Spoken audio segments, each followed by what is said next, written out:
UP SLIS Dean, Assistant Professor Rhea Rowena Apolinario. Maraming salamat, Sir Dridge. Okay, isang makulay na pagbati ngayong buwan ng Pride. To our guest speaker, Daryl Manuel O. Marco Ferzale. To our former deans, I think Sir Igor's here. Our faculty, reps, staff, alumni, students, and guests, good afternoon.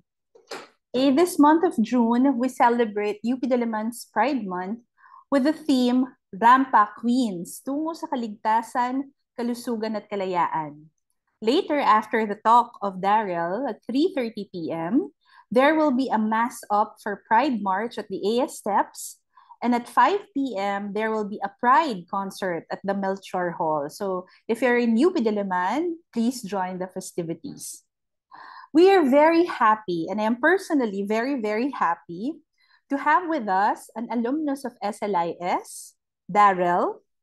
No? Daryl is one of the chosen few no, na tinatawag ko kasi original BLIS UPCAT passer.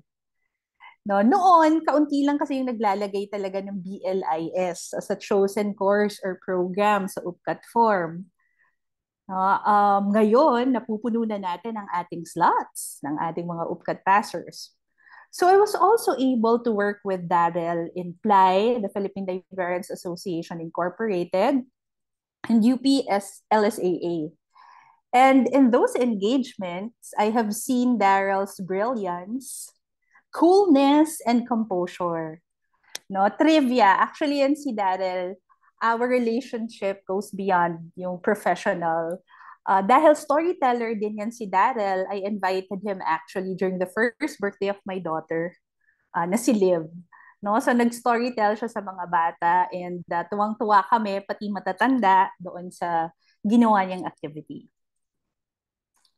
So, to have Daryl with us right now, albeit online, no, is truly an honor. He's currently in the Netherlands. So, nakakataba ng puso kapag may mga alumni tayong bumibisita, nangungumusta, at laging handang tumulong sa SLIS at sa UP sa anumang paraan. Okay, maraming salamat, Daryl.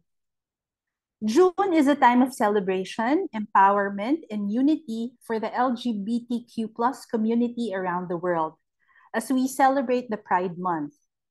This annual event is a time to honor the progress made towards LGBTQ+ rights, raise awareness of ongoing challenges, and promote acceptance and inclusivity for all individuals regardless of their sexual orientation or gender identity. Sa UP Diliman, tumitindig ang komunidad sa patuloy na pagpapalakas ng nagkakaisa nating mga tinig, himig at sining laban sa diskriminasyon at karahasan at sa panawagang ipasa ang 24 taon na ng nakabinbing SOGI Equality Bill, kaakibat ng iba pang umaatikabong krisi sa ating soberanya at pamamahala. Pride Month is not just a time for colorful parades and festivities.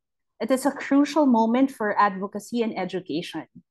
Its roots in the Stonewall Uprising that took place in June 1969 in New York City marked a turning point in the LGBTQ+ rights movements as members of the community came together to stand up against discrimination and violence.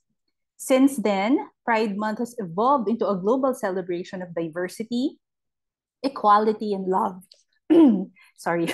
It serves as a reminder of the struggles that the LGBTQ+ community has faced and continues to face, including discrimination, violence, and lack of legal protection. By raising awareness and promoting acceptance, Pride Month helps create a more inclusive and equitable society for all. In recent years, there has been a noticeable shift towards greater diversity and inclusivity in children's literature. One area where there's change is particularly evident is in the representation of LGBT characters and themes in books for young readers. This shift is not only important for providing children with a more accurate reflection of the world around them, but also for helping to create a more accepting and inclusive society.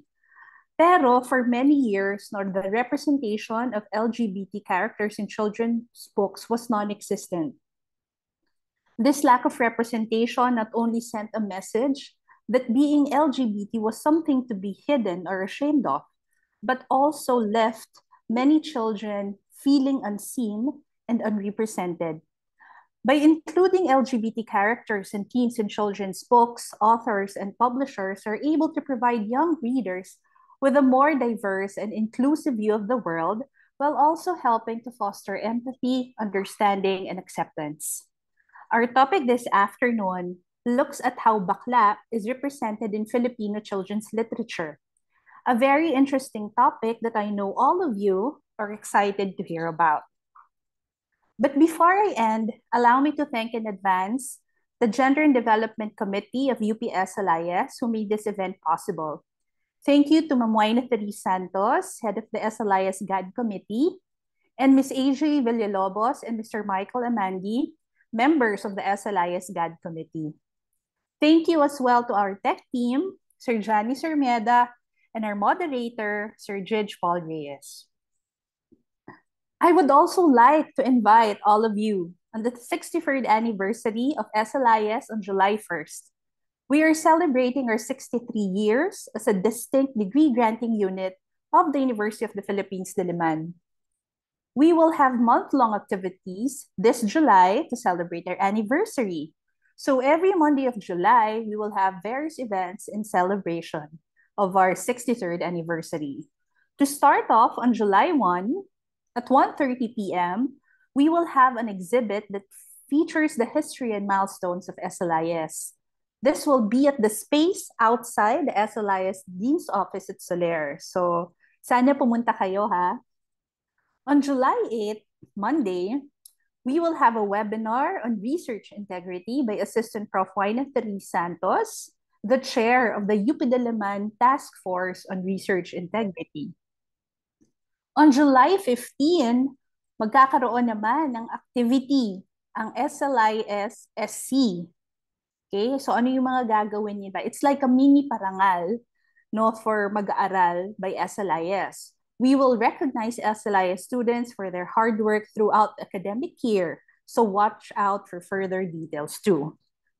On July 22 naman, still a Monday, we will have a session with your faculty members. So if you want to know their non-UP professor side, punta kayo.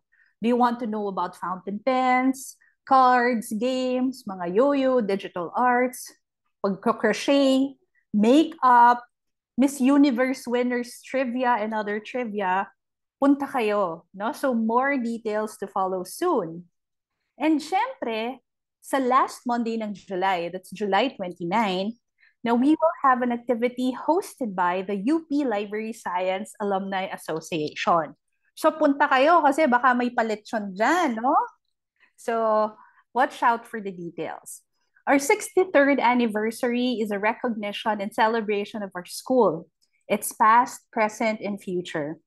Our 63rd anniversary celebration is a combined effort of the whole SLIS community, faculty, staff, students, and alumni. Maraming salamat po sa inyo at magkita-kita po tayo.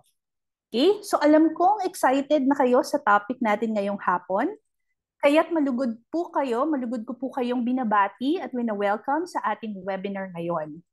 Muli, maraming salamat po at isang makulay na pagbati ngayong buwan ng Pride. Rampa! Ayan, Yes. thank you, Dean. Rampa indeed. Isang makulay na hapon nga sa lahat at gawin nating mas makulay yan with our lecture today. But before that, I would like to remind everyone that this lecture is being recorded. So we request all participants to mute their microphones unless asked to do otherwise. And also reserve all questions for after the lecture proper. We will be tackling them in the open forum after we finish the lecture. So with that, we are honored to welcome today's speaker, Darrell Marco Verzile, an esteemed information specialist and passionate LGBTQ plus activist based in the Netherlands.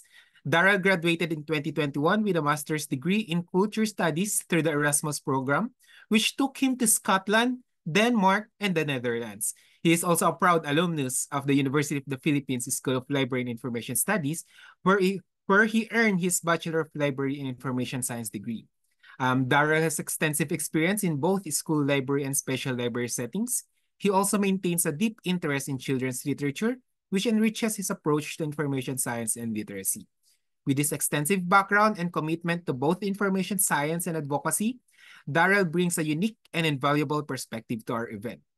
Today, again, Darrell will be presenting his lecture titled Bakla Bakla sa mga kwentong pambata, the representation of bakla in children's literature. So everyone, please join me in giving a warm welcome to Darrell Marco Verzail.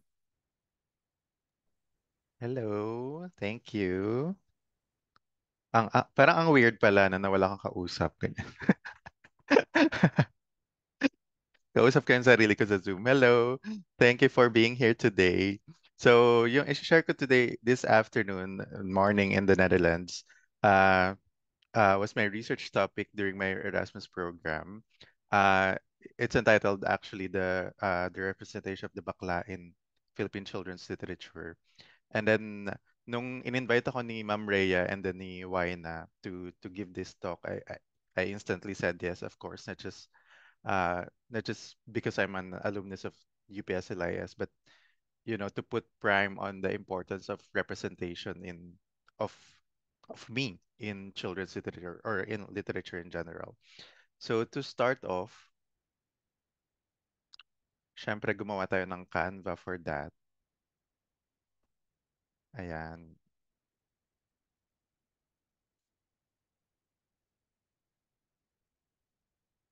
So the topic of my lecture will be about the Bakla in Filipino children's literature. It talks about the intersectionality of sexual orientation, gender expression, class, and societal expectations. My approach here will be both academic and very anecdotal in the sense that I will be sharing also my personal journey while creating this story. So this will be the flow of our presentation. First, of course, the why. Why did I choose this topic? And then what methodology did I use for this research? So basically, isa siyang malaking research paper which I tried to condense in 30 slides for this morning. Afterwards, I'll be discussing the corpus of my topic and the findings of my analysis and eventually the conclusion. So to start, the why. As I've mentioned earlier, this will be anecdotal and at the same time a presentation of my academic paper. Firstly, when we were asked to prepare a topic for our thesis in Scotland, yeah, that was the first semester during my Erasmus program. I was thinking of a good thesis topic that would feature the Philippines because there's really a research gap there, but at the same time, something that's really close to my heart. So I was thinking of it's either storytelling or something with children's literature. And then I realized, why don't I talk about myself? Because that's the easiest, kumbaga na paghugutan because it's also very personal. But at the same time, you can give it an academic perspective. So the why is, bakit ko nga ba siya gustong isulat? Uh, I grew up as a batang bakla in the Philippines. And batang bakla comes with a lot of judgments. It comes with a lot of expectations. It comes with a lot of assumptions. So as a batang bakla, from the very beginning, from the day I could remember, I was always othered. Othered meaning, bakit siya ganyan? Laging tinatanong na bakit siya ganyan? Why can't he be normal? Why can't he be a normal kid? So for me, ano ba yung normal, di ba? And who ascribes what normal is. So othering in this sense means because I'm not normal, I was treated as an other. And this phenomenon doesn't only happen to LGBTQ people who are not part of the norm or the status quo, but it can also happen to other people of minority backgrounds, such as people with ethnic minority backgrounds, indigenous people, disabled people, because we are seen as someone na we don't belong to the status quo. We don't belong to the norm. And usually you would hear from your titos during family reunion, especially the tito, the macho tito, or even my parents would usually say, it's just a phase, lilipas din yan. Kasi they were thinking na after nung batang bakla phase, and after all of those, magiging straight pa rin ako in the end. And yeah, through that, the way the people tried to accommodate me or tried to handle me was another way of handling me, because maybe they also don't know how to handle a batang bakla. And with those judgments, assumptions, and presumptions came also bullying. So sa playground, for example, wow, playground, may playground sa Pinas. Pag naglalaro, for example, laging tingin sa'yo ng mga kalaro mo na iba ka. So you are bullied kasi batang bakla always seen as weak. Batang bakla is always seen as mahina, as good for nothing, actually. And another strong reason why I wanted to write this paper was growing up as a batang bakla nga. I didn't have any role models growing up. So the only gay people in the media back then, back in the 90s, that I could remember were either Roderick Paulate or Fanny Serrano. So these two people, Roderick Paulate, by the way, para sa mga bata. This one yung pink, naka-pink balabal. He played the very diverse roles in TV, but he's always typecasted as bakla and is always typecasted as someone na funny. So growing up, I thought na yun lang ba yung possibility ng pagiging bakla, to be a funny comedian, to be funny, to give fun to other people. Uh, on the other side of the spectrum, uh, yung ibang bakla naman nakikita ko are either the fashion designers or the parlorista. So in this case, Fanny Serrano, she was a fashion designer. I didn't know what her pronoun back then was, but he was a fashion designer. And next to him was Ricky Reyes as well, who's a parlorista. So growing up as a batang bakla in the Philippines, it was an either or scenario for me na paglaki ko ba, I will either be like a Roderick Paulate, who's a comedian, or Fanny Serrano, Ricky Reyes, who's a fashion designer, or a beautician, which is the usual stereotype then of a typical bakla. Di ba when you say bakla in the Philippines, at least in the 90s, people would say na, oh, so magtatrabaho ka sa parlor eventually. And they would expect you to grow your hair. They would expect you to wear mek shorts. Although I wore mek shorts because I was proud of it. At saka ang init sa Pilipinas. But then, yun, people would stereotype you. They would put you in boxes na pag bakla ka, uh, you'll either be a comedian or you'll either be a beautician. And that was a big question for me growing up na uh, will I be one of those? What if I don't want to be one of those stereotypes?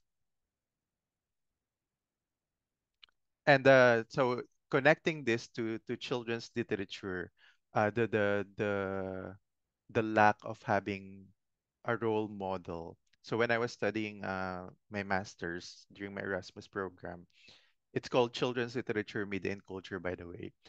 We were referring heavily to Rudin Sims Bishop. She's a Black American author, and she said there's a paucity of representation of minority people in children's literature. And why did she say na mahalaga ang children's literature? Because according to her, stories for children and young adults, or stories just in general, are like windows, mirrors, and sliding doors. Medyo napahapyawan nato ni Ma'am Rhea earlier. So what she meant by that was when a child reads a story, it either acts like a window for him or her, as a mirror, or a sliding door. Window meaning the child looks into the life of others through the story. So even though hindi tungkol sa kanya, hindi tungkol sa akin yung story, it will serve as a window where I can see yung buhay ng ibang tao. It explains to me kung ano yung buhay ng ibang tao. Another another role of children's literature or stories in general is to serve as mirror. So when I read a story, it's a reflection of me. This is me. So going back earlier, I said I didn't have any role models. Had I read children's literature about kabaklaan, about bakla growing up in the Philippines, I would have at least, I guess, had a role model na, or even my parents, I would have guessed it could have been a window for them kung papaano ba magpalaki ng batang bakla. And for me, it could have been a mirror, a reflection of my experiences, of my struggles na I'm not alone in this journey. And lastly, so you have the windows giving you a glimpse of how other people live their lives, mirror giving you a glimpse of yourself, a reflection of your story through stories, through storybooks, through children's literature. And lastly, a sliding doors. Ma'am Reyes mentioned it earlier. The goal really of children's literature is to to promote empathy. So stories are like sliding doors because it opens up the world for you. So it's like putting your shoes into the world of others, even though you're not the ones being represented in the children's books, in the stories. You see how other people live their lives. You see how they struggle. You see all those struggles. You see all those love surrounding them. You see that you are not alone, but you also see that it's a big combination of all the experiences, all those struggles, and all the love in this world actually. So I will be going back and forth to Rudin's Sims Bishop's uh, concept of stories as windows, mirrors, and doors later. Another why for me, so ang dami kong why, di ba? Is representation matters. So going back to windows, mirrors, and doors, these are the example pala, by the way. Why does representation matter? Nabanggit ni Ma'am Rhea yun earlier. The importance of representation because it gives us a glimpse that the world is diverse. There are many people living their lives diversely. But what I also want to highlight here is kagaya nga kanina, hala, medyo emotional siya. Kagaya kanina, growing up as a batang bakla, I didn't have any role models. So it was either Roderick Paulate or Fanny Serrano. But nowadays, you have, for example, Wave, this one. So it's not just Pinoy pride, but it's also because representation matters. Wave is the first Marvel Filipina superhero created in 2019, I think, if I'm not mistaken. And then you have Bretman Rock being featured in magazines. He's a Filipino bakla, and he's respected. He's featured in magazines, and people are just seeing how a Filipino bakla is. Other than that, you also have although these two drag queens, Marina Summers and Nymphia Wind. Although Nymphia Wind is Taiwanese, Marina Summers, she's a Filipino drag queen who joined the UK versus the world. So she was in the world stage, or at least in the UK. Uh, in the end, she didn't win, but she was doing really good. But then sa RuPaul's Drag Race of US, Nymphia Wind, who's Taiwanese, she eventually won. And it was a very emotional win for me because uh, finally I saw another Filipino queen and also an Asian queen that we can also win. So wait, hinga lang ako. So this is how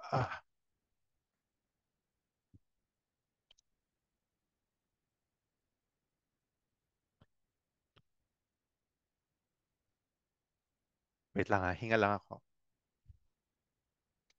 So this is why stories are important. This is why representation matters. It's not, it just doesn't let you see how diverse the world is, but it shows the batang bakla.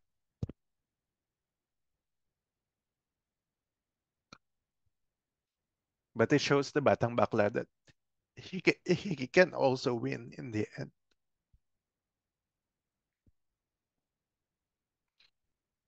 Anyway, yan. Balik tayo. Laban tayo. Kasi hindi tayo pinalaki ng sex bomb para bumawi. Now, going back to my academic paper, why did I eventually write this paper? Uh, so I've shared all my anecdotes, all my emotions here. But going back, so of course you have to justify then to my advisor and to my university why did I want to write this paper. I told them there's a paucity of research on Filipino queer theme children's literature. So paucity, big word, di ba? Paucity, that means lang may gap, may lack of research on Filipino queer theme children's literature. Scholarship on queer theme children's literature mostly is dominated by representations of white, middle class, Christian, and able-bodied Christian characters, queer characters. So the corpus of children's literature published around the world, it mostly talks about these people. These are the ones who are featured. These are the ones who are the main characters. They are the ones who are always winning. They are the ones who are successful in their stories, or they're just the ones who are being represented and featured. In my thesis, I explored the representations of the bakla in select Filipino children's picture books. In contrast to the Western framework of separating gender identity from sexual orientation, the construct of kabaklaan in Filipino culture is a conflation of both gender and sexuality. Siguro just a quick historization. Uh, Maybe most of you have encountered a bakla, and uh, in a way, it's okay for us to I mean, well, I don't care if it's not okay for you, but we exist and we are here, and that's also deeply rooted in our pre-colonial history. It goes back to the Babaylan during the pre-colonial history, because before the Spanish arrived in our country and destroyed our country, basically, there was the Babaylan, and the Babaylan is it's not just the so you have the Datu. The Babaylan is part of the leadership council in a tribe or in a community back then. So you have the Datu, the Babaylan, and the Babaylan served as the second, the right hand of the Datu, uh, served as announcer. But when the Datu is not there, the Babaylan would take over the place of the Datu. So the Babaylan was a healer, was a storyteller, was the one who announces big news in the community. And to be a Babaylan, it's either you have to be a woman or a womanly man. So parang uh, it's either babae ka or isa kang binabaeng lalaki. So if you'll see it right now, that's why yung mga bakla sa Pilipinas, hindi naman, kumbaga, when I ask some bakla sa Pilipinas, they don't see a differentiation between gender identity, which is like homosexual ako, heterosexual ako, or sexual orientation that you're attracted to the same sex, you're attracted to uh, sorry, gender identity is if you're gay, lesbian, so the LGB.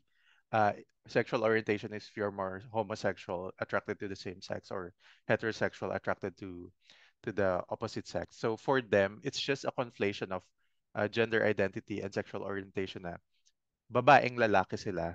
So that's why when I was growing up, my parents would also expect me to grow my hair to be what we know right now as trans, because but many trans uh, Filipinas wouldn't actually identify themselves per se as trans. They would just identify themselves as bakla. So as you see it, there's uh, there's a dichotomy between how the West conceptualizes gender identity and expression versus the what we have it in the Philippines. And the reason for that was because when the Spaniards came, they wanted to control the community, and because the Babaylan was very powerful, they needed to demonize the Babaylan. So it's like the burning of the witches in the West. Uh, to further their agenda, which is to promote Catholicism and Christianity, and of course patriarchy in the Philippines. So the prime of machismo in the Philippines. Now for the methodology, uh, I did a critical content analysis of the books. That's by KTG Short. And the theoretical framework for my analysis, the ones I use are Judith Butler's concept of gender performativity. I'll go through it shortly later, very briefly. Kimberly Crenshaw's intersectionality, and J. Neil Garcia's extensive work on the construct of kabaklaan. So for Judith Butler, in a very short sentence, according to her, we perform our gender every day. So her concept is the gender is fluid, and then for us to perform our gender, we have to ascribe to the social constructs.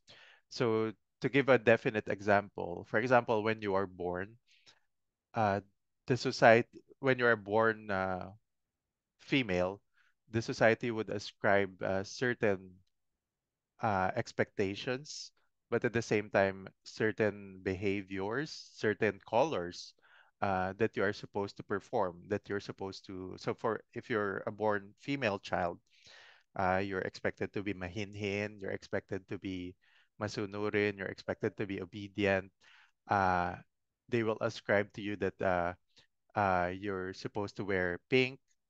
You're also you're also given gifts such as a doll, a playhouse, a cooking set. That's because the society is preparing you for motherhood. Di ba bakit that's according to Judith Butler.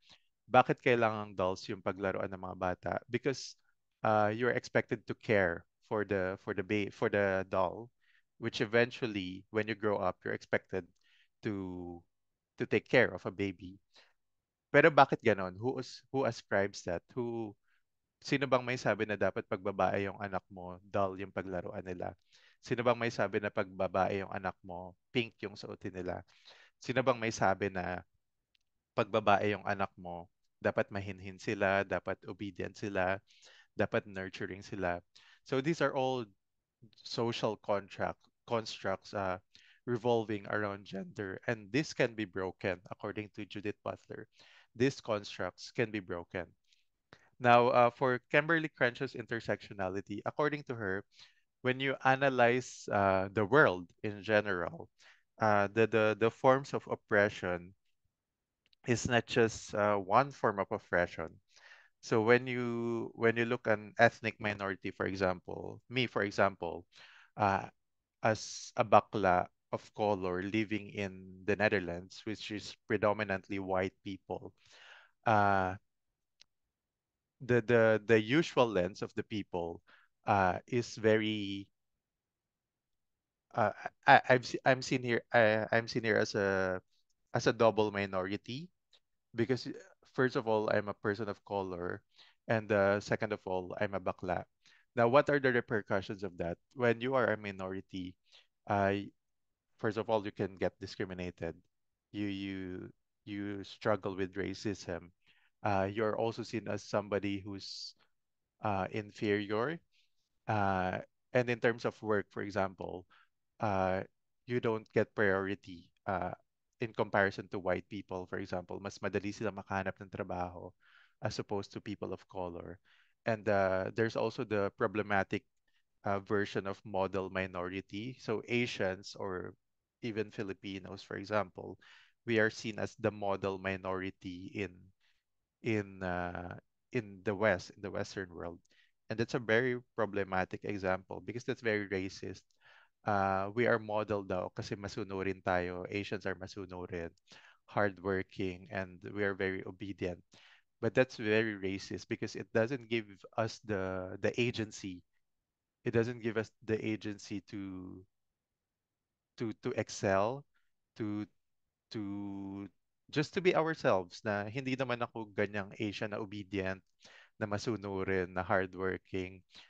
I can just be myself. I can choose not to be obedient. But then, uh, if you don't follow those models, those that you are a minority model, then you will be discriminated against. Then you will be outcasted. It also put primes on black people. For example, they're always or the Muslims here especially here in the Netherlands, they're always seen as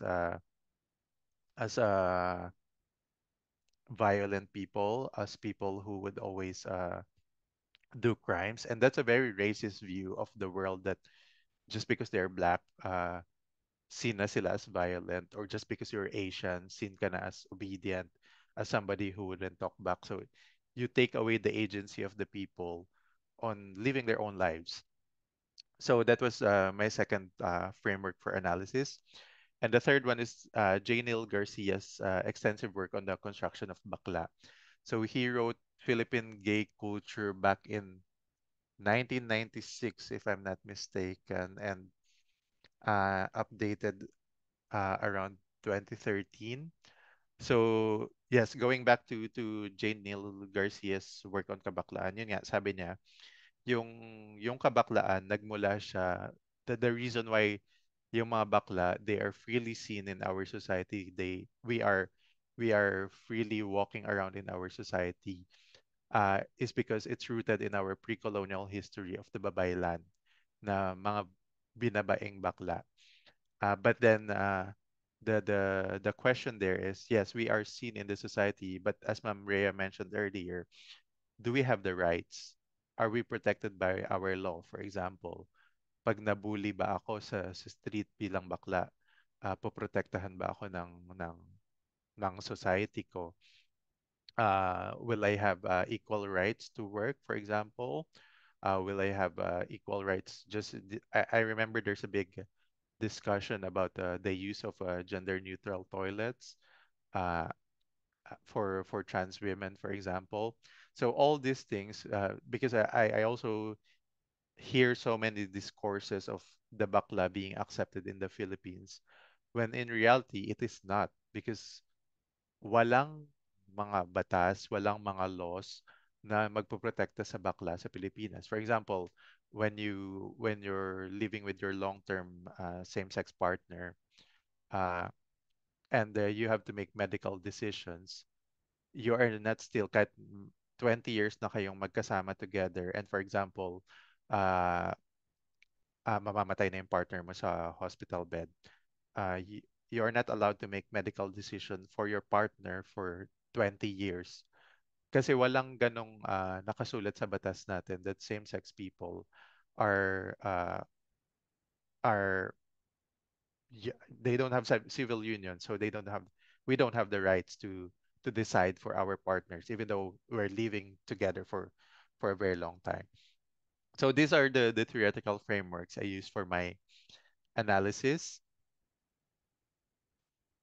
Now, the corpus of the texts, or the texts I use for my analysis, were these three books. I will go through them later shortly. I'll give short descriptions of them and maybe synopsis. And I will also feature the blurbs of the books. And I will ask you to point out kung ano sa tingin nyo yung nag-stand out dun sa mga blurb. So the corpus includes Uncle Sam, Ang Bonggang-Bonggang Batang Becky, and Dalawa Ang Daddy ni Billy, or Billy Has Two Dads. Now, why did I choose these books? It's because although there's notably a good number, so more than 50, which is actually good for a country like the Philippines, of Filipino picture books that talk about queerness, but only these three books mention the word bakla. And only these three books are bilingual. So para maintindihan din ng ng professors ko in English because they have English translations. Uh, so if you want to research yourself, there's already a growing corpus, thankfully, of Filipino children's books talking about queerness. But then, yun nga, limited lang yung gumamit ng term na bakla. And I was also wondering, bakit? And you can also maybe ask yourselves, bakit nga ba itong tatlong lang to yung gumamit ng word na bakla? So to go deeper per story, I have here first Uncle Sam. Yan. This is written by Segundo Matias at Jason Moss. 2014. So 2014 siya written. And then ito yung blurb niya. Si Annie ay may uncle na malikhain, lalo na sa pag-aayos ng buhok. Lagi nang inaayusan si Annie na kinatutuwa ng kanyang mga kamag-aral. Minsan nga ay nanalo si Annie sa isang patimpalak sa eskwela dahil sa ginawa ng kanyang uncle. Ang uncle ni Annie ay ibang-iba sa kanyang daddy. Pakanta ang boses nito, kumikendeng-kendeng ito kapag naglalakad, at kumukumpas ang mga daliri kapag nagsasalita. Just picture it, yung second paragraph, without looking at the photo, for example. Uh, yeah, who will you picture or what? Yeah, what type of person will you picture? Ang uncle ni Annie ay ibang-iba sa kanyang daddy. Pakanta ang boses nito, kumikending ito kapag naglalakad at kumukumpas ang mga daliri kapag nagsasalita. And yung nag-stand out sa akin dito, yung term na ibang-iba. Bakit siya ibang-iba? Again, going back to gays being othered. Bakit ibang-iba yung uncle ni Annie? And eventually, yung ending na paragraph, ang pangalan niya ay Uncle Sam, pinaikling Uncle Samantha. So some words that stood out for me, malikhain, pag-aayos ng buhok. Again, going back to the concept of bakla in the 90s, which is Ricky Reyes or Fanny Serrano. Gays being creative, gays being beauticians. Uh, and also, yung last naman na paragraph, ang pangalan niya ay Uncle Sam, pinaikling Uncle Samantha. This rings back to gays. Di ba yung sinasabi sa mga bakla noong 90s at least or early 2000s? Anong pangalan mo sa gabi? Ibig sabihin, may double personalities. Is it person identities? May double identities yung tingin ng mga tao sa bakla na pag umaga, lalaki sila or male presenting. Pag gabi, bakla sila or female presenting na lalaki. So ito yung second, yung minention ko earlier na ibang-iba si Uncle Sam. So if you look to your left, that's the daddy of Annie. The story, by the way, is told from Annie's perspective. So ito yung bata sa cover photo. Annie is a school-age girl. And then lagi siyang inaayusan ng buhok ni Uncle Sam. Si Uncle Sam nakatira with them. So it's another bakla stereotype of baklas living alone, growing up alone, growing old alone as well. Uh, so going back to the photo, yun nga, ibang-iba daw si Uncle Sam. Kasi compared sa daddy ni Annie, which you see at your left, di ba, yung posture niya matikas, quote-unquote, matikas. Pag nagsasalita yung daddy ni Annie, parang kumikidlat at kumukulog, so rumbling voices. Pero si Uncle Sam, ayan, bonggang-bongga yung yung tindig niya at nakapout pa siya. Ma'am Ira, ayan, nakapout din si Uncle Sam. Tapos yung fashion niya, naka-mek-mek shorts din siya. At pag nagsasalita si Uncle Sam, he speaks rainbows. So that means very malumanay, very sing-song yung boses niya. And if you look, so what I also did sa analysis, by the way, not just the text, but also the photo. So it's a picture book analysis. When you do picture book analysis, you analyze the relation of the text to the book. So if you analyze that part, yung description ni Uncle Sam, just by looking at the backgrounds, the background color of their photos, uh, compare the background color photo of Annie's father. to those of the background color photos of Uncle Sam. So ano yung message na ini-imply nito sa readers? So in this case, sa bata. Ano yung message na ini-imply nito sa bata? And I will leave that up to you. And then going back to Uncle Sam's double identity. Ang kwento kasi nito, so inaayusan ni Uncle Sam parati si Annie to go to school. And then eventually, nagkaroon ng Patimpalak, which is a contest, beauty contest. And Annie won. So nanalo si Annie kasi ang ganda ng pagkakaayos sa kanya ni Uncle Sam. Pero, one of the competitors doon sa pageant, sinabihan si Annie, so inetros niya si Annie na, kaya naman nanalo ka Annie kasi bakla yung tito mo. So for Annie, it created confusion na, bakla? Ano ba yung bakla? So napaisip si Annie na, bakit hindi ba dahil magaling lang si Uncle Sam kaya ako nanalo? Nanalo ba ako dahil bakla siya? So ano ba yung bakla? And then tinanong niya yung nanay niya kung ano ba yung bakla. And then you see here an image nung na-realize ni Annie na, oh, Uncle Sam is Auntie Samantha pala. So, and then going back to picture book analysis, it's very interesting kung ano yung ginamit na photo dito ng illustrator. Kasi it's a recall to Charlie's Angels who are also living their double identities. So, if you look at the photo, this by the way is from online, and this one is from the book itself, yung photo ni Annie. So it's very interesting how the illustrator here was implying that Uncle Sam was living a double life, just like the Charlie's Angels. And then eventually, ang closing nito is Annie asks her mom kung ano ba yung bakla, mom. Sorry. And according to Annie's mom, so ito, pag-uwi ko, tinanong ko si mommy. Ang sabi ni mommy, oo raw, totoo iyon. Pero lalaki rin daw si Uncle Sam. Kaya lang daw, tinatawag ang mga kagaya niya sa iba't ibang pangalan ng mga tao, gaya ng bakla, bading, gay, at kung ano-ano pa. Si Uncle Sam daw at si Tita Samantha ay iisa lamang. Again, going back to his double identity. Tulad daw ng ginagawa ng ibang tao, wag ko raw dapat tawagin ng ganoon si Uncle, referring to bakla, bading, gay.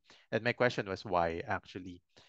Kaya kahit ano pang itawag nila kay Uncle Sam, Samantha man, o kahit sa anong pangalan, mahal ko siya dahil mabait siya at mahal na mahal niya ako. At higit sa lahat, isa siyang magaling na uncle. Ah, medyo napatanong ako dito dun sa ending ng story na bakit hindi dapat tawagin na bakla, bading, or gay si Uncle Sam? Is it because may negative connotation yung term na bakla? Is it because gustong burahin ng mother sa vocabulary ni Annie yung terms na yon? And another problematic thing here is yung ending na isa siyang magaling na uncle. So mahal siya ni Annie dahil magaling na uncle si Uncle Sam. So the question remains na what if hindi magaling si Uncle Sam? Mamahalin ba siya ni Annie kahit bakla siya? Uh, so yun, I will leave all these questions to you because when you do analysis, it's also very individual. So kung ano yung analysis mo, that's your own take. Now let's go to the second book, Ang Bonggang-Bonggang Batang Becky ni Randy Garlitos at Tokwa Salazar Peña, Florida. So this book, and this was published in 2013. So just like Uncle Sam 2014, this one is 2013, Bonggang-Bonggang Batang Becky. And yung blurb niya, hindi pangkaraniwan sa mga batang lalaking gaya niya ang mga gawi, ang pamamaraan ni Adele. So si Adele yung bida dito. Paborito niya ang kulay na pink na para sa kanya ay kulay na nagbibigay kahulugan sa kanyang buhay. Ngunit para sa kanyang pamilya at mga kaibigan, si Adele ay isang anak, kapatid at kaibigan na tunay mong kagigiliwan. Subalit, may mga taong sadyang di tanggap ang kanyang pagkatao at ng mga katulad niya. Sa isang pambihirang pagkakataon, ipinamalas ni Adele sa lahat ang kanyang tunay na tapang at di nasusukat sa kisig at forma, kundi sa tibay ng loob at pagtanggap sa sarili. So some things stood out for me here. Unang-una, yung term na hindi pangkaraniwan. 'Di ba, bakit normal? Bakit hindi normal ang pagiging bonggang-bonggang batang Becky kagaya ni Adele? Pangalawa, again, yung hindi pag-mention. Subalit may mga taong di tanggap ang kanyang pagkatao at ng mga katulad niya. Ano yung mga katulad niya? And lastly, yung concept dito ng pagtanggap sa sarili. So, hindi nasusukat sa kisig at forma. So, ibig bang sabihin, hindi makisig at hindi maporma si Adele? So, these were just the questions running through my head while doing this analysis. And of course, the prominence of the color pink na, di ba yung kay Judith Butler nga, pag babae, laging pink. So this challenges that norm na pag babae, pink, pag lalaki, blue. Uh, this story was told from the point of view of Adele's straight older brother. So just like Uncle Sam earlier, na mayroong double identity, sila Adele and his playmates. Adele, by the way, is puber, so almost a teener. So reaching the age of 13 or mga 12, 13, ganun. And then, kagaya ni Uncle Sam, meron ding double names sila Adele. Uh, so again, going to the concept of the bakla with double identity na ano yung pangalan mo sa gabi. So yan yung mga pangalan nila. And in comparing their behavior, so this is Adele's tito from the army na matikas, matipuno, kagaya ng tatay ni Annie, pasigaw kung magsalita. While this is Adele's description. So, hindi pangkaraniwan, hindi matikas, malamya magsalita. At meron din silang sariling mga meron silang sariling language. They called it Sward Speak back in the 90s, referring to Tita Swarding, a famous bakla back then. But nowadays, it's just Beckinese or the Becky language. So Becky Lingo, Beckinese from Becky, and yeah, Beckinese being the Becky language. So you see here yung juxtaposition. Wow, juxtaposition, big word. Yung juxtaposition ng description of how a heteronormative male should be versus a group of kids who are non heteronormative, non straight kids. So yung kwento naman nito, so si Adele living his own life, enjoying playing with his friends na kagaya niya. They're playing whatever they wanted. And then eventually dumating yung tito niya, Tito Bruno, 'di ba? Very very lalaki rin na pangalan. Yun nga rin, very sorry, very stereotypical din for me na Bruno. It's very stereotypical na from the army. And his tito has two sons na matipuno din. Uh, and then they would always compare Adele to his two sons na kambal. Na bakit malambot si Adele, bakit malamya siya magsalita. And his family is just very accepting of Adele na ganyan lang talaga siya and mahal namin siya that way. But then his tito wanted to change Adele to be like him, to be heteronormative. Uh, Eventually, naglalaro si Adele and then ang kanyang mga pinsa na parehong lalaki, hinabol sila ng aso. Ah, so yung dalawang pinsa niya natakot sa aso. But Adele in the end, eto, lumabas si Adele at tumungo kung saan patuloy na kinakahulan ng aso ang kambal. Tinawag niya ang aso gamit ang isang mataas at manipis na boses. Becky! Becky! Lumingon ang aso kay Adele at tumakbo papunta sa kanya. Lahat kami ay kinabahan. Baka sugurin at kagatin siya ng aso. Nagulat kami nang biglang dambahin siya ng aso. Sa halip na kagatin, dinilaan nito ang mukha ng kapatid ko at kumawag-kawag ang buntot nito. Becky, wag mo silang habulin. Eto, oh, may pasalubong ako sa iyo. Inilabas ni Adele mula sa kanyang bulsa ang isang piraso ng pritong manok mula sa handa ni Papa. Masuyo niyang hinaplos ang aso na ang pangalan ay katunog ng salitang tinatawag ng mga tao kay Adele at sa mga katulad niyang malambot kumilos.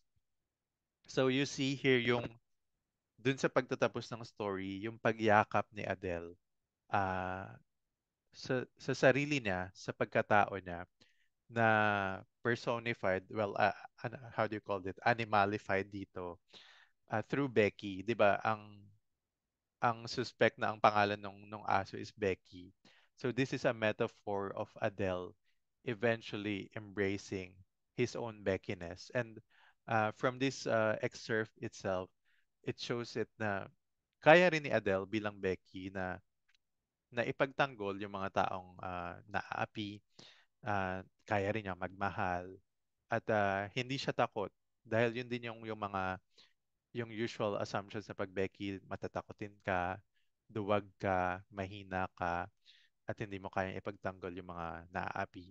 So, ito pinakita ni Adele na by embracing himself, he can also do those things.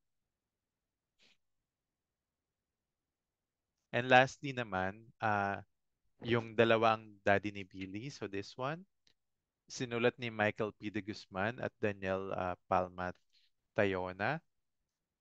So they were married, if I'm not mistaken, or at least they were partners. Partners. Although eventually, they both died na rin. And then ito yung excerpt niya. Masaya si Billy dahil dalawa ang kanyang daddy. Subalit sa paaralan, may namumuhi sa kanya dahil dito. Ano ba ang ibig sabihin ng bakla?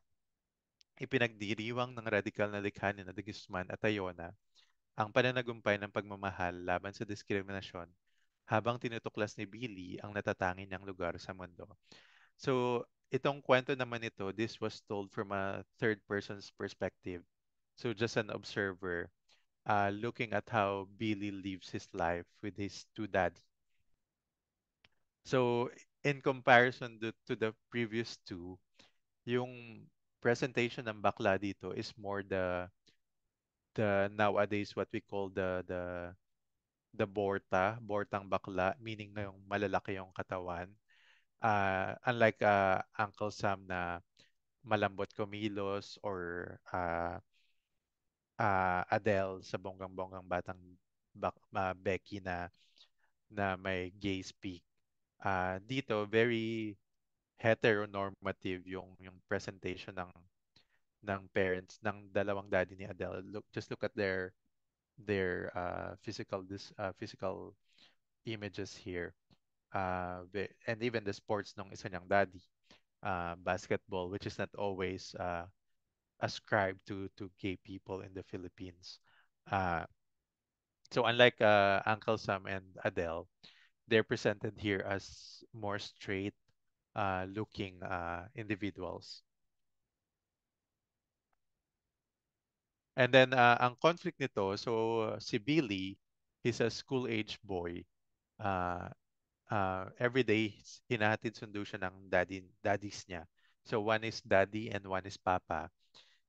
Every day hinatid sundo siya sa school ng daddy at papa niya together. And then he would wonder, bakit yung iba kong kaklase, isa lang yung daddy? But then he looks at it from a very positive perspective na, ang swerte ko kasi ako dalawa yung daddy ko. While the other students, isa lang yung daddy. So as you can see here, iba yung norms ni Billy because that's the way he grew up. Unlike the norms of other children na isa yung daddy and isa yung mommy, which led it to Billy being bullied. So ito, lagi po kasi akong tinutuksong bakla ni Jay. So one time kasi tinulak ni Billy si Jay and kinonfront siya ng daddy niya na bakit mo ginawa yon. And ito yung sinabi ni Billy. Lagi po kasi akong tinutuksong bakla ni Jay. Tapos po kanina, sinuntok at tinulok po niya ako sa playground. Lumaban po ako.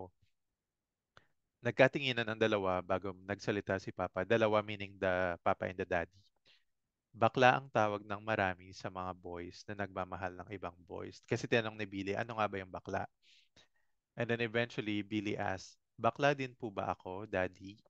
Kasi boy po ako at mahal ko kayo. So, di ba, for Billy, it's just love.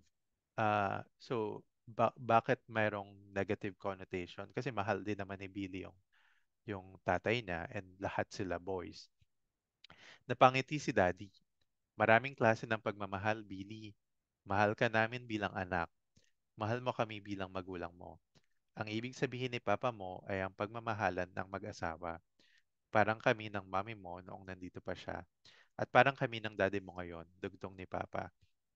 So, the type of kabaklaan here uh, did not dwell so much on the behavior, the way they dress, or their attitude, but it's more on love, who you love. So it's more the sexual orientation. So focusing on sexual orientation, uh, the same sex attracted or loving the same sex.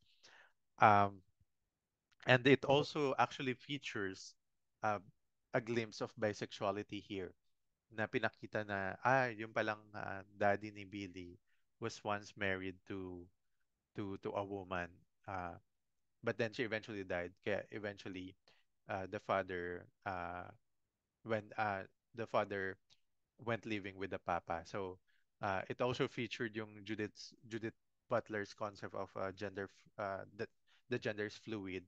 So from being presumably straight guy back then, eventually he's now attracted to the same sex. So now going to results and discussions.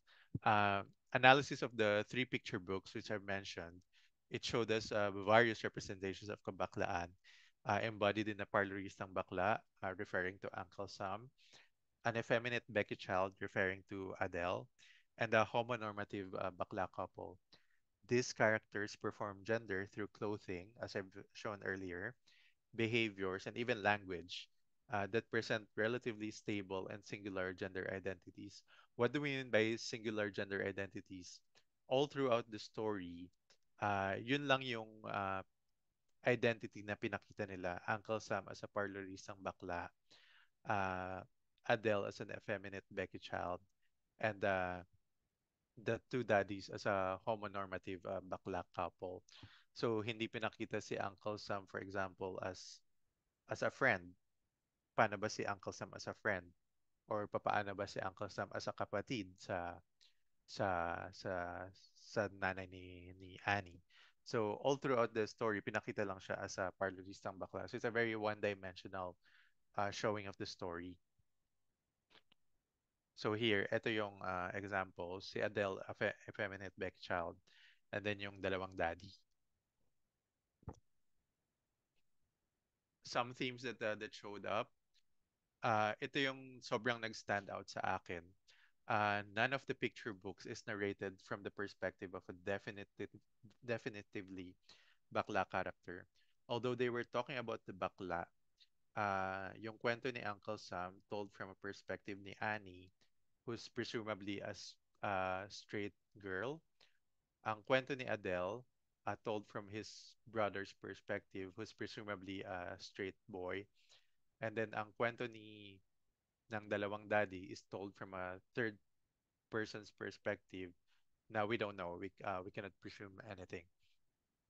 So this implies that these books can serve as a window to show latently heterosexual children, uh, how a Becky child, an adult bakla, and a bakla couple perform their gender identities.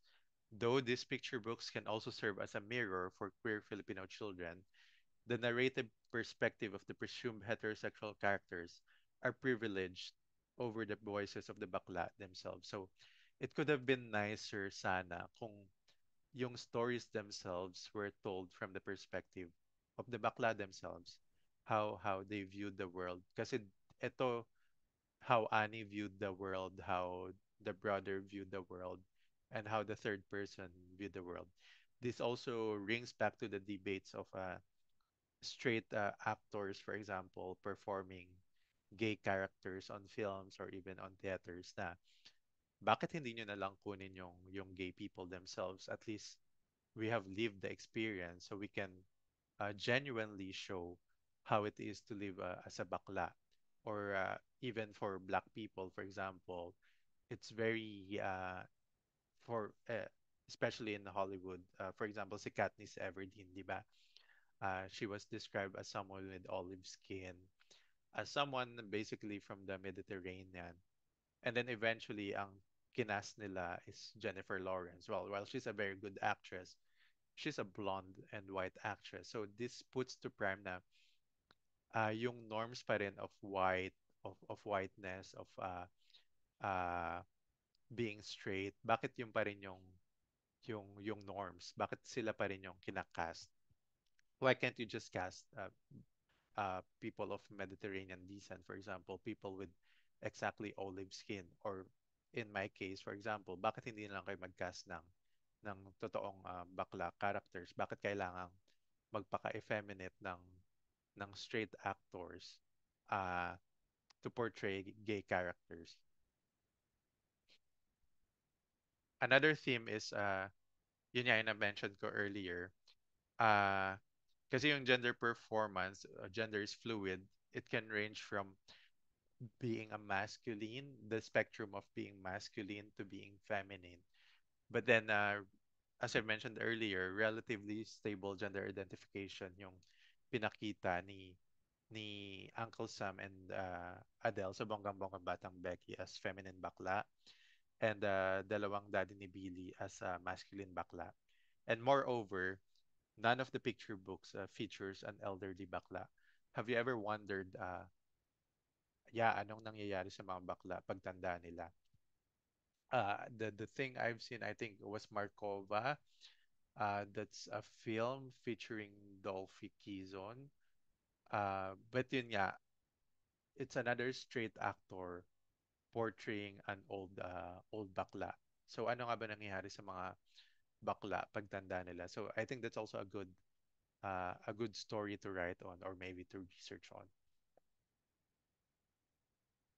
Another theme is all the picture books also feature ostensibly middle class and able-bodied queer characters. Uh, Nasaan yung mga baklang mahirap, for example? Mga baklang nakatira sa squatters. Why aren't we telling their stories? Nasaan yung mga baklang disabled, mga baklang naka-wheelchair, baklang bulag, or baklang hindi makalakad? Bakit hindi natin kinukwento yung stories nila? Uh, Although I'm not sure kung meron nga ba maybe in other languages or maybe in other Filipino languages meron tayo nun. But I don't know. Uh, so these are the questions left to me. And also, according to Garcia, to be bakla is simply to undergo a temporary phase in the individual's life. That is, kabaklaan is another semantic space of mental confusion and undecidedness, a temporary lack of resolve and an emotional wavering, and a confused but temporary space. But in those picture books, the baklas were trying to resist that idea na face lang siya. Because for Adele, for example, tinanggap niya na bakla siya. For Uncle Sam, yun lang din siya, na bakla siya. And also for Papa and Daddy na heteronormative couple lang din sila. It's not a face, but it's them. It's a being. It's their way of life. And to conclude all of this, so all three stories claim to promote a wholehearted acceptance of bakla individuals. However, some of the approaches employed and resolutions asserted imply varying degrees of problematic acceptance. The stories highlight queerness and attribute certain prejudices to discrimination directed at a collective identity, but conclude with a form of acceptance that only covers individuals who are able to demonstrate their specific capabilities. So, for example, Uncle Sam was accepted dahil magaling siya. Adele was accepted dahil pinakita niya yung katapangan niya. And the daddies were accepted dahil heteronormative presenting sila. So the question remains na, would I be accepted as a bakla kung bakla lang ako, kung wala naman akong anything special na ginawa, uh, wala naman akong achievements, kung simpleng bakla lang ako, nakatira lang ako sa bahay, working my 9 to 5 job, and wala akong specific accomplishment, wala akong specific achievement, would I be accepted? And again, instead of focusing on a systematic change na yung collective identity, yung binabago, yung perception natin ng bakla, yung binabago as a community, we ascribe certain acceptance to the bakla kapag may na-achieve sila. For me, for example, it was easy for me to come out to my parents because I graduated from UP. I studied in Europe, and right now I have a job here in Europe. So my question remains is, kung hindi ba ako lahat ng ito, kung hindi ba ako nag-aral sa UP, kung hindi ba ako nag-aral abroad, madali ba akong tatanggapin ng mga magulang ko? And there also comes that paradox na dahil gusto kong matanggap, I have to achieve something. I need to be funny. I need to be smart. I need to be intelligent. I need to be hardworking. But then, kung hindi ba ako ito, tatanggapin ba nila ako? So, there's that paradox for kabaklaan na you need, you know, yung mga discussions, for example, I'm not sure kung, or I'm sure may mga bakla kayong friends and families. For example, sa family reunion, uh, my titas, titos would ask my mother, "Hoy, bakla ba si Daryl?" And then my mother would answer, "Oo, bakla siya, pero laging may pero. Hindi ba sapat na bakla lang ako? Hindi ba sapat na sagutin lang nanay ko, oo, bakla siya? Bakit laging may pero?" So that question remains na dapat mabago yung uh, yung general idea na yun na oo, bakla siya, pero may achievement siya. So, tatanggapin ko siya. Sana dumating yung point na oo, bakla ako, na wala ng pero. And lastly, yun nga, such narratives emphasize individualism and exceptionalism instead of endorsing a more fundamental change of attitude towards queer people in general. So, again, going back, sana dumating yung point na I can just be myself. I can just be a bakla without having to justify na pero magaling naman ako, pero nag-aral naman ako sa UP, pero funny naman ako. Sana dumating yung time na sasabihin ko lang, oo, bakla ako. And point. And to end this, I would love to leave you with this quote. Uh, because love is an act of courage, not of fear.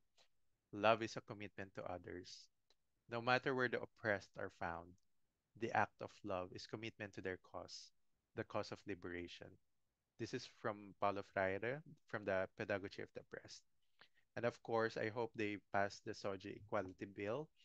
I also hope for the freedom of the Palestinians and that we reclaim the West Philippine Sea. Thank you, everyone.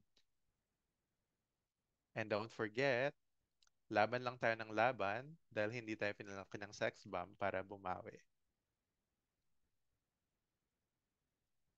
Ayan, maraming salamat po, Darrell. Ayan, so, dami nating Thank natutunan. you. Actually, umpisa pa lang ang bigat na ng konsepto ng othered na actually ngayon ko lang na-encounter, which is also sabit nabanggit nga na limited to just the LGBT, especially during the past times. And but on the bright side, despite the limitations nga na nabanggit on literature, it's great to know at least how far we've gone. So, malayo pa, pero medyo malahin. So, and at this juncture, we now welcome questions from our audience. If you have any questions, you may use the Zoom question and answer feature, or use the Zoom chat, or you can raise your hand so we can recognize you and we can ask you to unmute yourselves. Any questions from the audience? Oh, thank you for the hugs. I was so vulnerable earlier. Salamat, hugs, Bob. Pero yun nga, I realized that this is a very personal story. So, it comes with an ounce of vulnerability. And yun din, hindi naman tayo robots, and even though that we're academicians, this is very personal to me, and that we have emotions. Yun. Thank you po. Ayan. Any more questions for our speaker? Ay, ako, Sir Jidge. Ayan, si Ma'am Rhea. Yes, Oo. Ma'am Rhea. Yeah, Daryl, thank you so much, no, and congratulations. Thank you. Kanina, when you started, naiiyak kami. And at the same time, tumatawa na dahil sa mga hirit mo in the end. Pero With the ramdam. mech shorts. Tapos tawan-tawa ako kasi kilala ko lahat ng mga reference mo na guys. Pati color So, ng shorts ko. pati Ganyan. ko, oo, it just shows talaga yung edad, no? Pero ang ganda nung discussion mo, no? Kasi nga very reflective, in fact, when you're discussing, talagang nararamdaman namin yung connection.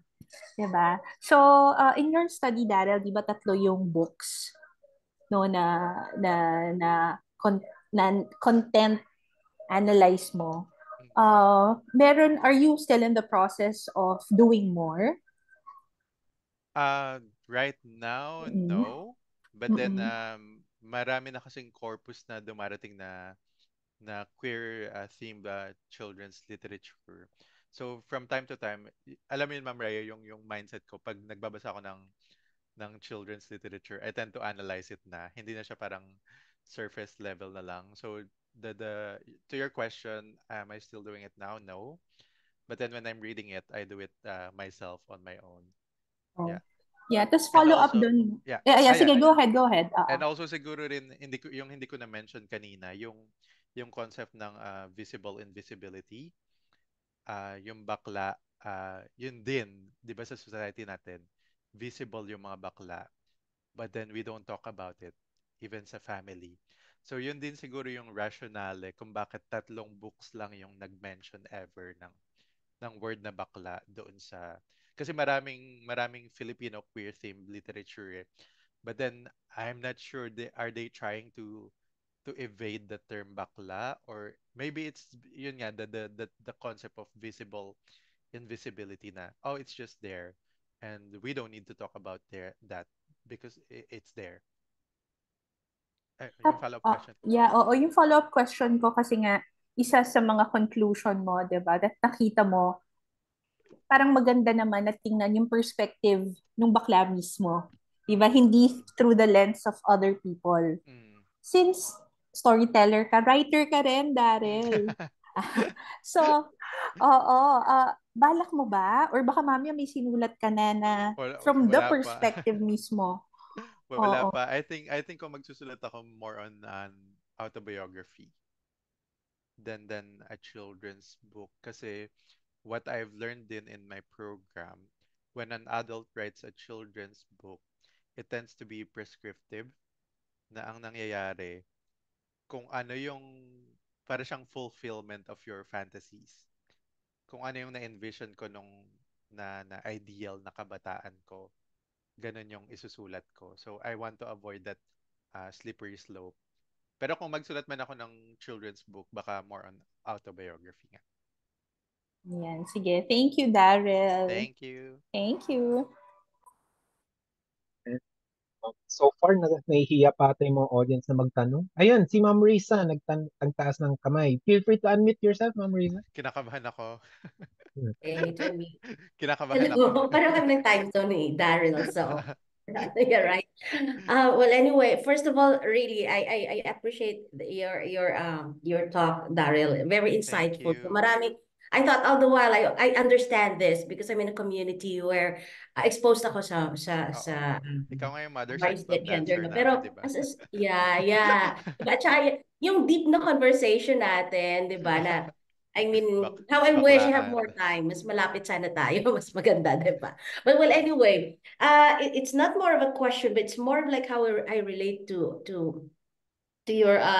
your stories and to your presentation. And so for me, as I've mentioned, as a cisgender, it's very insightful for me. Kasi parang akala ko, ay ganito lang yan. We engage, we interact with people, and we're sensitive when we don't bully the other people. But yun pala, it's more than that, and I resonate to it, especially on the point like mention ko lang yung isang story about how it ended and how you commented on it, which I also agreed. And it made me think, yung sa kwento ni Uncle Sam na in the end, like she was accepted by Annie because you question if like what if he's not a great actor, will he be accepted? So para ako naman, I mean, living outside the country, we also face stereotypes and discrimination, right? At some point.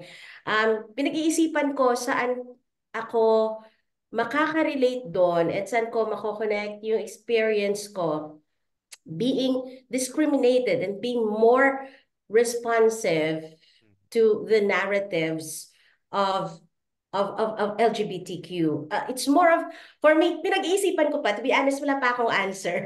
But yeah, so I really appreciate that point na parang, oh nga pala, no, I always talk about cultural competency, about diversity, about inclusion, pero hindi siya napapalaliman on LGBTQ. Sinasabi lang namin, oh, as information specialist, nagbibigay kami ng resources, but then there's nothing deeper in that. Like how do people interpret if you are not part of the narratives, if you are Yeah, just yeah. an onlooker, di ba? Parang ganon. An And it's observer, a yeah. wide spectrum of issues that we haven't really kind of peeled off pa. Yeah. Yun lang. Naaliw lang talaga ako. Sana I hope Thank soon you. we can have a Thank you for discussion waking up again. early. Thank you. Siguro a comment on that. What also as an ally, it's very good that yun ya. Yung in the end, yung sinabi ko na just let me be na bakla ako. So when you tell stories to your friends, tanggalin nyo na yung pero na oo bakla siya. And then wala nang pero, walang justification. Very much po, Risa. Ayun, so habang naghihintay tayo ng mga tanong ng iba, tanong ko na rin po, I want to take advantage then of your background as being from the Netherlands. Have you observed any differences from the perspective or representation, pwedeng children's lit or like in general, ng LGBT between there and dito sa Philippines? Yes, kasi nga yung concept nila ng SOGI, it's very very box na sexual Mm-mm. orientation, gender identity expression. Tapos sa atin conflated yung sexual Mm-mm. identity and expression. Pero dito ang dami for children, for example, uh, merong conning and conning, so that means king and king. So kings na nagmamahalan, and it's a children's book as well. And then kasi dito, for example, ang laking gulat ko nung nandito ako sa Netherlands when I introduce myself and I'll tell them I'm gay. They're like, okay. So it's just your identity. Sa Pilipinas kasi alam mong it comes with judgment, it comes with questions. Pero dito parang okay. So I think it's because it's deeply ingrained also in their culture na yung pagiging gay is just a part of your identity. So yes, I to answer your question, I notice a lot of differences here. Naka-raise ng hand si Eman Baldonado. Feel free to unmute yourself. Eman? Ay, hello po, good afternoon. So, Hello. hello po. First of all, gusto ko lang pong magsabi na sobrang captivating talaga nung naging talk. And Thank you. also thank you for sharing your vulnerability to us. Thank Na you. kahit na ano din siya, ang tawag dun, it really added to the genuineness yun nga, and to the weight of the topic na yun nga din-discuss natin. Yun po, thank you for sharing your vulnerability and your Thank emotions you. with us. And siguro yung question ko po, yun nga kasi nga sobrang ang daming paradigm sa pwedeng ano dito sa representation ng LGBT in literature. Isang magandang application po siguro nito would most probably also be in programs in media and information literacy. Kasi yun nga, especially na, ang tawag doon, yun nga, yung multimodal na yung, especially sa mga bata, sa kabataan, hindi na sa iisang source, authoritative source yung pinanggagaling ng kaalaman nila, especially yung sa formative experiences nila about sa mga tao, about sa mga bagay, about sa mga konsepto. Ganun. So parang sa tingin niyo po, paano po natin mai-integrate yung LGBT representation in literature, in MIL programs, in how we conduct information literacy, media literacy, especially towards an audience na mga bata. Siguro assume natin na parang ngayon nga wala pa silang concept or kamalayan tungkol sa sa konsepto ng LGBT, gano'n, na tulad din sa mga naging yung na-discuss yung kwentong pambata. So parang paano po natin siya maita-target na maipaliwanag through MIL? Yeah, that's a very good question, and quite systematic systematic change din. So we have to contextualize first kung sino yung audience mo, and also kung paano yung environment. Diba, the Philippines is very Catholic, of course. Pero siguro a good start of point would be to have more representations, in the sense na bakla yung pagkwentuhin mo, na bakla yung yung ipag-lead mo ng program. But then again, going back to the concept of visible invisibility, uh, medyo mahirap yung tanong mo, Eman. Going back to the concept of visible invisibility, na although bakla ka, papangalanan mo ba yung sarili mo na bakla? So how do I include this to an MIL program? I would have guessed I would use stories as springboards, for example, children's stories as springboards, and then that would be a start of a point of discussion.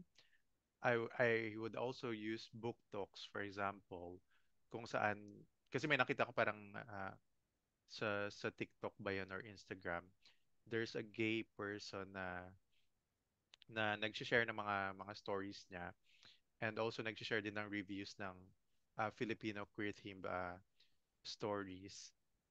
And I think another important thing is allyship.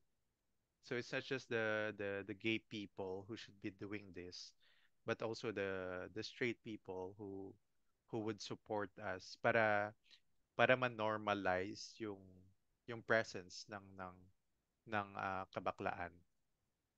So yun, I don't think I can answer it in one sitting, but that's a very good question.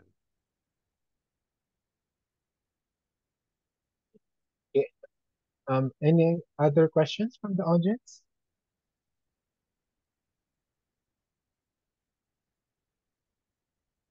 Ayan. So, ako muna ulit. Darrell, the usual criticisms ng mga conservatives, especially from the US, pagdating sa mga children's literature is it might confuse further the children daw, especially for those na um, ngayon pa lang may introduce sa kanila yung mga ganong konsepto. Ano yung thoughts mo on this or ano yung opinion mo dun sa criticism na it might confuse the children kapag binibigyan natin sila ng mga ganitong concepts? Well, it might open up the children to other worlds as well. So, Okay, diba, perfect. yun eh, na why limit the children's Mhm. imagination and resources? So, bakit natin limit yeah, yung matututunan ng mga bata? So, it will open worlds for them. It won't confuse them. Thank you for that. Ayan, may nag-raise ng hand, Ma'am Ira. Ayun, Kinakabahan naman ako sa hello. mga nagtatanong. Ako kabahan, hindi na thesis ano to, hindi to thesis Hindi na presentation. thesis defense. This is defense. Ayan, Daryl, congratulations. I am so, Thank so you. happy na nakita kita ngayon. And Thank you. and Not, yung not in my backpack shorts, Ma'am oh, Ira. yeah, and you're proud. Ayan, so since undergrad to masters, no, parang nakita ko yung growth mo, and I'm really, Mm, really proud of you. The school is so thank proud of you. you. Thank And you. actually, kahit wala ka naman narating, proud naman kami sa'yo. Eh, naman tayo sa usapin, sa usapin na pagbakla, kailangan successful and achiever, no? And that's what I also noticed with many gay friends of mine. I'm a cisgender who has a lot of gay friends. And sabi nga nila, ano nga, babaeng bakla nga raw ako eh, Mm, parang ganyan, no? And I'm really proud of it kasi parang yung perception ko as a cisgender woman na ng kabaklaan, for me, it really goes beyond the stereotypes eh. So, yun nga rin yung question ko, na bakit kailangan sobrang maging achiever kayo and mm, competitive para ma-accept kayo? Eh, ang society kailangan naman talaga ma-accept kayo eh. Hindi naman tayo nagtatanong eh na, babae ka ba? Lalaki mm. ka ba? 'Di ba the usual thing na tatanong, ay bakla ka ba? Bakla ba yung anak mo? Hindi Yeah. naman kita tinatanong kung babae o lalaki yung anak mo, 'di ba? It doesn't really matter. But anyways, regarding your talk, um the concept of otherness has always been there, no, in different fields, not just in humanities but also in Mm, social sciences, and it has been really challenged by many scholars already from different fields na bakit laging merong otherness. mm. So actually ang nakikita ko to dun sa Na. picture din ano, na Chubby ka, Ma'am Ira. ay, chubby ako. Choppy ba? Sorry, sorry. Ayan. Ang nakikita ko din na meron ding otherness na hindi nga naririnig yung point of view mismo nung mismong bakla. And yung suggestion nga ni Ma'am Rhea, bakit hindi ka magsulat din ano, ng storya? Eh, ako naman, ang naisip ko, it would also be interesting to push this analysis for further, no? Na, just aside from just looking at the content, yung text, yung pictures, no, and then putting them into a wider social perspective, Mhm. siguro medyo push pa natin kung gusto mo mag-PhD kunwari, no? Wow.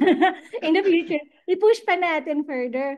Why not also look at how the creators created this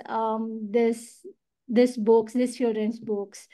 Kasi Mm, may mga question din tayo na, yun nga sabi ni Eman kanina, hi Eman, parang di ko yata siya na-meet ever, no? But, and also Dredge, na parang, yung mga resources that that the kids are using, merong mga natatakot na naku baka mapariwara sila o magkaroon sila ng other perspective. mm. So I think it would also be interesting to look at how the writers or even the illustrators came up with these ideas. Kasi Yeah. kung yung process of reflexivity din ano nung mga creators na to, nung writers, ng illustrators, ano kaya yung naging basis nila? Bakit ganun yung perspective nila regarding sa kabaklaan?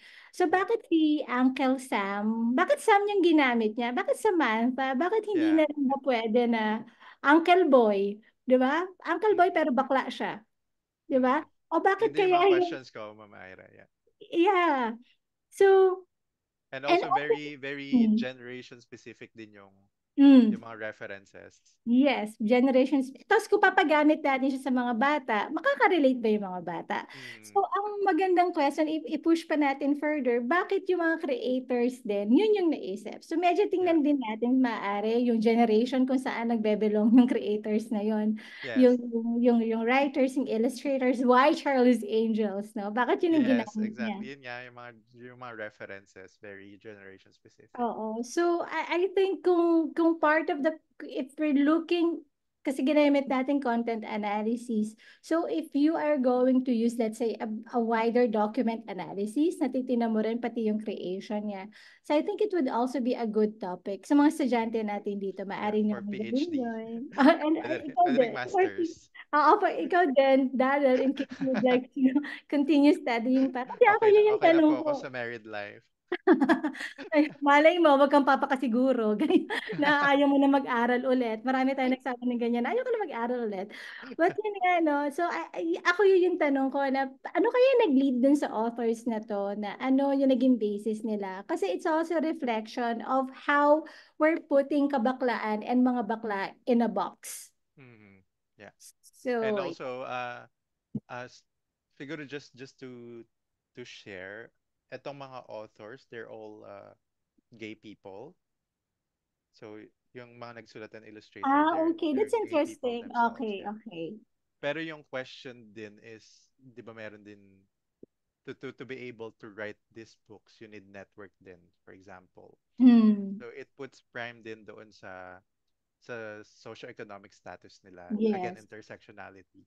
yeah. Na kunwari, paano mo pagsusulatin yung mahirap na bakla kung Oo, wala naman siyang totoo. access, or Oo. yung baklang disabled or matandang bakla kung wala naman silang Mm. access. So these are very intersectional din yung tingin. So Yeah. maybe that's a very good topic for a Yeah, PhD. and imagine that, that the fact that you're able to come up with a storybook or to write a story, it's already a privilege, no? So privilegyo siya Exactly. na Exactly. dahil nandun ka sa stage na yon, or socio-economic, or even the educational background perhaps, or the network Mhm. that you have. Network, yeah. Yeah. So yun lang. Thank Okay. you. Thank you, Daryl. Thank you, Dredge, also. Po, interesting nga po actually kasi nagulat nga din ako na kay Segundo Matias si Uncle Sam, knowing na most, at least yung mga alam ko na mga writings niya is usually fantasy, mga alamat. So, first time ko ding ma-encounter nga yung book niya na yun. And so, any questions pa po from the audience? Ayan, Gabriel, Sebastian, feel free to unmute yourself. Gabriel, you raise your hand. Ayan, chinat pala niya. Ayan. So, good afternoon po. Ang galing niyo po. Heart, heart, heart. For my question po, kasi it was mentioned earlier that the concept kabaklaan is like a conflation of gender and sexuality. I was wondering if this conflation also includes other identities in the gender spectrum, and where would other identities such as the non-binary gender fit in our unique conception of sexuality and gender, and do we need additional representation for those other identities in our society and literature as well? Thank you po so much and ang insightful and interesting po ng discussion. Thank you sa question, Gabriel. I think I would first answer yung last question. Do we need additional representation? Yes, we need additional representation. And yung first question, conflation of gender and sexuality. Again, meron yung Western and the Philippine concept of gender and sexuality. Uh, the reason why we need more representation is because we are just talking of it right now. So hindi ko rin alam kung kasali ba doon yung other gender identities kasi non-binaries, for example, these are very Western concepts. In Kabaklaan, it was published in 2003, I think. So I'm not sure if there are succeeding editions of the book or more research about Kabaklaan in the Philippines. So maybe that's another good thesis topic for you. But my short answer would be yes, we need more representation. Oh, That's yung thank isang first. you. Thank you, D. Tapos yung isang question po niya is, kasama daw po ba sa conflation ng kabaklaan yung ibang mga identities sa Yeah, gender spectrum? I don't know. I don't know. My short answer for that is I don't know. Kasi nga yung last study was 2003 pa. Mm-mm. And then this discussion of gender and sexuality is, although it's been way back, been discussing, pero yung more academic focus, Mm-mm. more being published, they're just very contemporary pa lang Mm-mm. right now. Lalo na yung kabaklaan. Kasi usually nga, very, the Western concept pa lang din talaga yung masyadong pinag-aaralan. So there's still a research gap in that. Ayan, thank you po. Actually, oo nga po. Parang like, personally, I think I am self-identifying as a gender queer. Pero then again, from the Filipino perspective, lahat tayo bakla. Simply Mm. because we don't fit the Yeah, mold ng yeah. cisgender male, cisgender female, because Yeah. everyone else is bakla. And also like what Judith Butler said, gender is fluid kasi. Yun So nga. you cannot just simply box them into male, female, Mm-mm. or LGBT. So I don't know. The short answer is I don't know yet. Mm-mm. Yun nga. It's still a growing concept. Ma'am Wina was raising her hand kanina. Ayan, Ma'am Wina. Si D yata may question or wala siyang question. Ah, Okay. Hello. Hello. Hello. Hi, Daryl. Thank you so much for agreeing to be our resource speaker for this event. But ngayon meron lang akong question. Actually, yesterday I was inviting some friends to watch the webinar, and a lot of them were very interested in it. And we know that this webinar is also being recorded right now. So mamaya, kapag in-upload ito sa UPSLIS Facebook page para mapanood ng ating SLIS community, I would like to ask kung maaari ka ba makapagbigay ng advice, no? Kasi this was something that was asked of me by my friends yesterday when I invited them to join. What advice would you give librarians who are looking to expand their collections or develop their collections to be more diverse and be more inclusive, particularly those with, including resources with LGBTQ plus themes? Okay. First of all, maybe look at your collection development policy. Kung kasi I'm also thinking, 'di ba marami ring I'm coming from the perspective of a school library. Marami ring private Catholic schools sa Philippines. So this is also a discussion with the directorship, for example. So look at your collection development policy. Second would be to network. So create networks with authors of children's literature kasi they know the people. So you discuss policy with the what first you discuss policy not only within the library but also with the leadership, with the management. Second would be to create networks kasi these people would show you kung uh, ano yung mga books na napapublish but at the same time na-publish na. And third, I think to be the reader yourself, to to get to know your collection, to read the collection yourself, and to be open for it. Kasi it could be the gusto mo lang siya dahil fad siya, dahil in siya, but then you're not for it. So yun. Thank you so much. Thank you so much. It's so, thank you so thank you so. ayan. So I think we have time for one last question. Do we have another question from the audience? Calling once? Calling One. twice. Ayan. So kung wala na siguro, last question ko lang po siguro. Ikaw pala yung may Do you, question. ako na lang, kasi ayaw nila. Do you have any specific or either children's lit or pwede namang for young adults or adult literature na you think represents kabaklaan properly or it represents the LGBT? Wala, ang hirap ng question mo. Kasi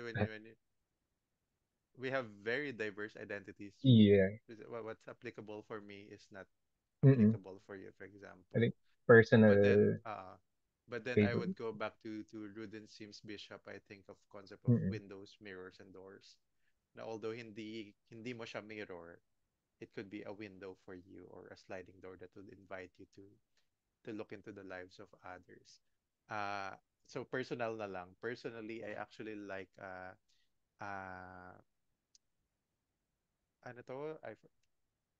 I actually like Bonggang Bonggang Batang Becky actually. Kasi it's first of all nasa title it's very brave to use the Becky for the title. It breaks the stereotype of boys always associated with blue.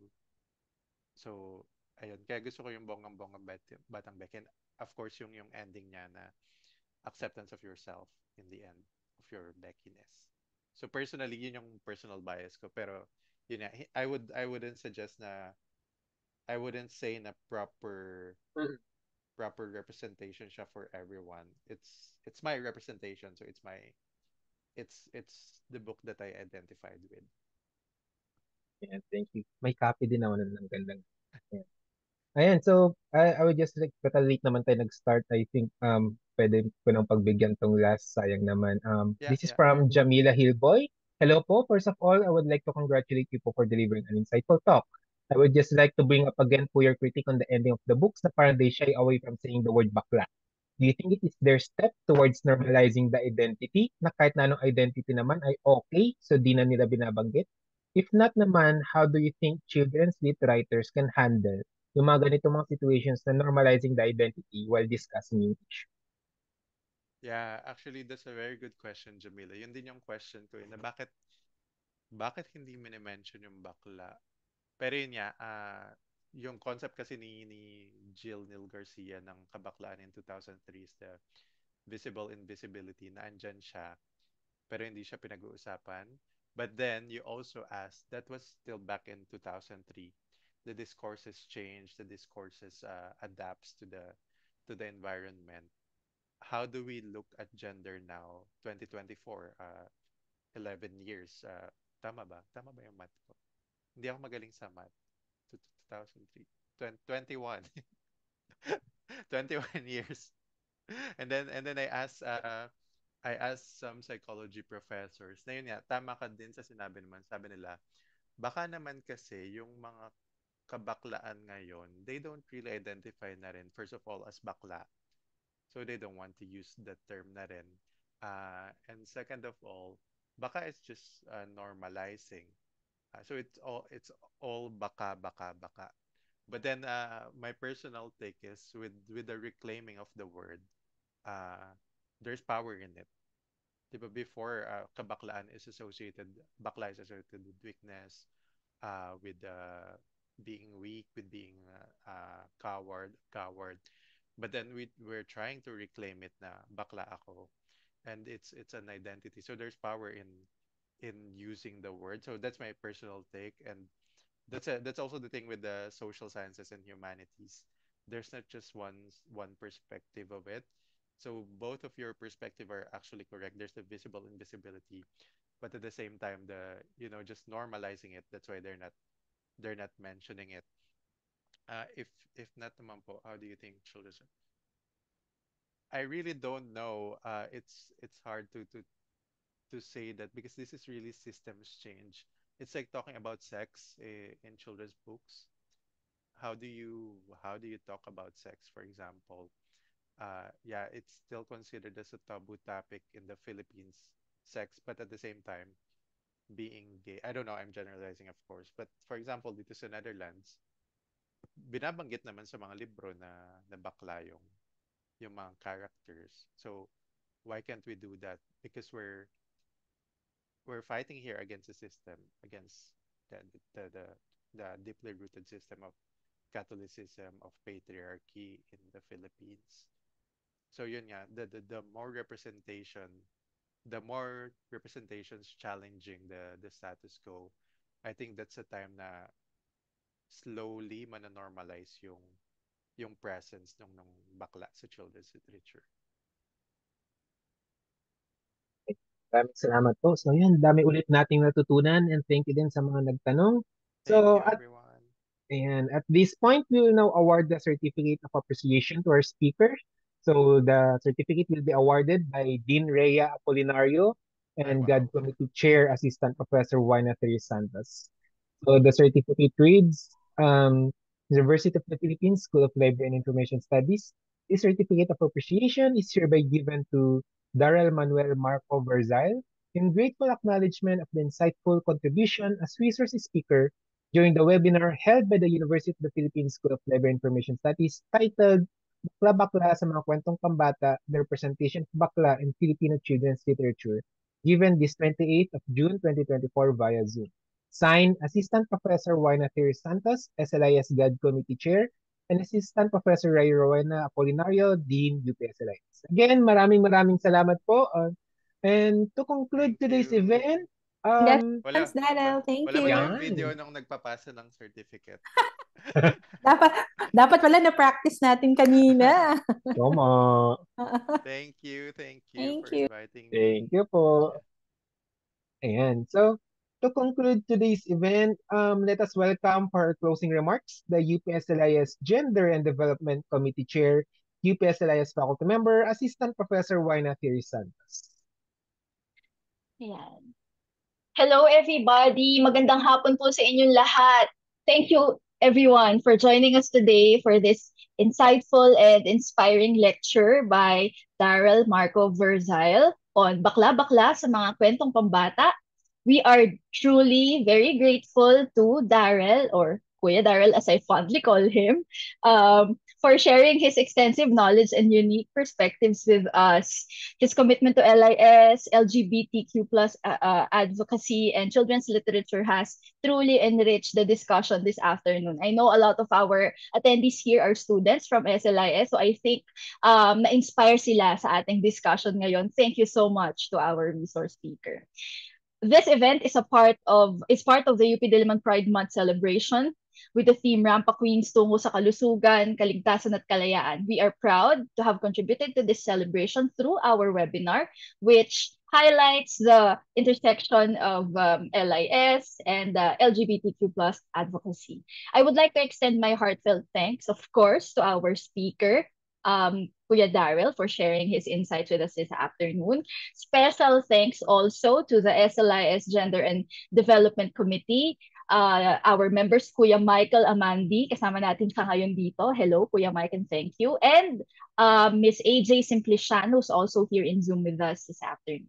Thank you so much for their efforts and their contributions for the success of this webinar.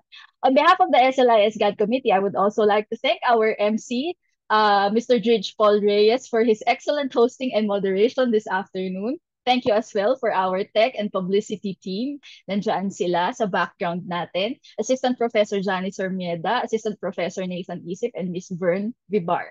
A big thank you also to the Dean of UPSLIS, Assistant Professor Rowena Apolinario, for her support for all of our SLIS GAD activities. Finally, thank you very much to all of our attendees for your participation and for your active engagement in our discussion this afternoon. Your presence truly made our event extra special. We hope that we have inspired you through our activity this afternoon. At SLIS, we are committed to being an inclusive and a welcoming community where we celebrate diversity. We believe that in embracing our differences, we create a richer and more vibrant academic environment for all. As SLIS Gender and Development Committee Chair, I extend an open invitation to all of you to join us again in all of our future SLIS GAD committee activities. Let us continue to work towards a future that is inclusive and one with the theme of Pride Month, a place where everyone can enjoy health, safety, and freedom. Together, we know that we can make I believe that we can make a difference. Thank you so much and have a wonderful day. Happy Pride! Thank you so much. And maraming salamat, Ma'am Waina. So yeah, before we end the program, we would like to again invite all of you, our SLIS students, faculty, staff, librarians, SLIS educators, and to all of our friends to join us on July 1 for the opening of the UPSLIS 63rd anniversary. We will also be having several events every Monday of July. So to keep up to date for our events, follow our Facebook page on facebook.com/UPSLIS. To all our viewers, thank you so much for joining us, and I hope you all had a meaningful takeaway from this lecture. Thank you again to our SLIS GAD committee for making this event possible. And if you missed portions of this lecture, you may rewatch it on our YouTube channel at UPSLIS. And for updates on our upcoming activities, follow our official Facebook page, UPSLIS, or visit our website, slis.upt.edu.ph. Once again, this is Dridge Paul Reyes, your host and moderator, and most importantly, your ally. Wishing you all the best and see you on our next events. Happy Pride, everyone. Thank you so. Thank you Thank so you much. po. Thank you so much. Thank you so. Ay, let's Thank you take a so group much photo po. muna. Photo muna Thank you tayo. so. And for Thank you so. participants po who are